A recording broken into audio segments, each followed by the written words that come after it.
Hi guys, Pam Neighbors here with Trillium Ink Scalp Academy and Scalp Studios.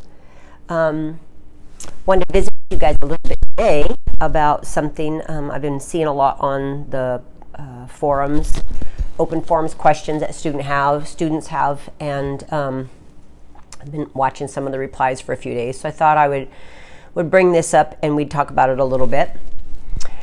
You know, it seems, and you know, and I'm sure some people will have a different opinion on this, but it seems to me that there's a huge amount of emphasis being put on what pigment you use and what needles you use, and very little emphasis put on technique. Now, I know it's hard on a forum to talk about stuff like that, so I don't want to be too harsh here, but there's a point I'm trying to get across, and I feel that I see it with my own students. We get a lot of calls where new students or students or new techs will be asking, oh, what about this needle? Oh, what about that needle? What about this pigment? And what I want to discuss with you guys today is, you know, try not to be so quick to listen to these forums and think that all the magic is in a needle or a pigment, because it's not. Now, don't get me wrong. I don't want you to think that good tools are not important. They're really important. And when you take a class from us, those of you that have, you know that we've got a pretty intense needle theory, machine theory. We go through all that. I want you to know the difference in a good machine, a bad machine, on down the line with your supplies as well. But I feel like there's this air out there where people think that this needle is going to make you successful, or that pigment is going to make you successful, and that's absolutely not true. I think it's good to share information about both. I think it's probably because I'm chicken-hearted that I don't just readily try the latest and greatest out there. Part of it's because I'm a chicken. It's not because I don't want to, it's not that I don't want to use a new product. I do. I'm always waiting for something out that's going to make my life better and make my results better. But I'm also not one to throw my clients under the bus. I would rather you throw your clients under the bus and guinea pig on them and tell me what the results are, and then when I get good feedback, then I'll try it on my clients. That's what a wuss I am.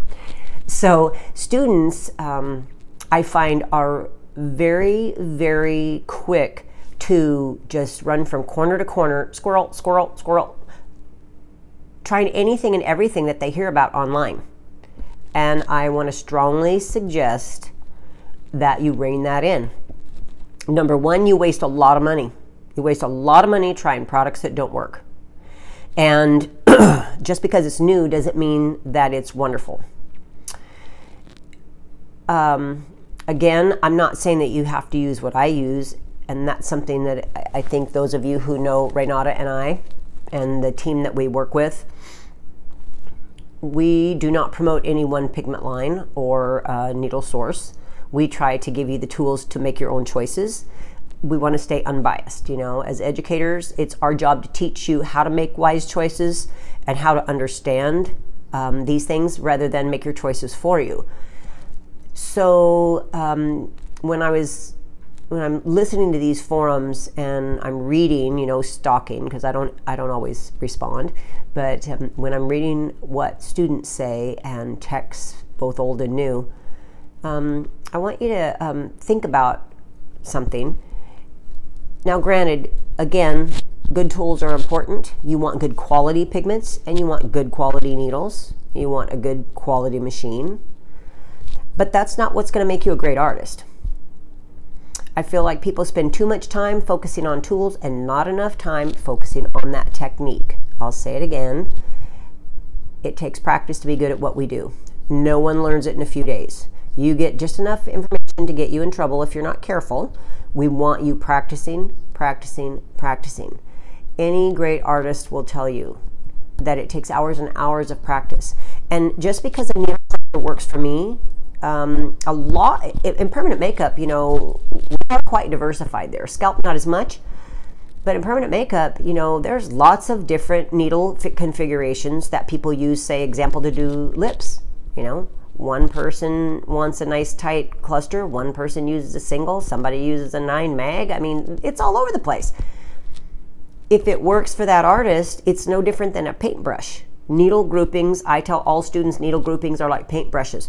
And so, of course, you're not going to get the same brush that you're going to be outside staining the side of your fence is not the paintbrush that you're going to use to do line work or script.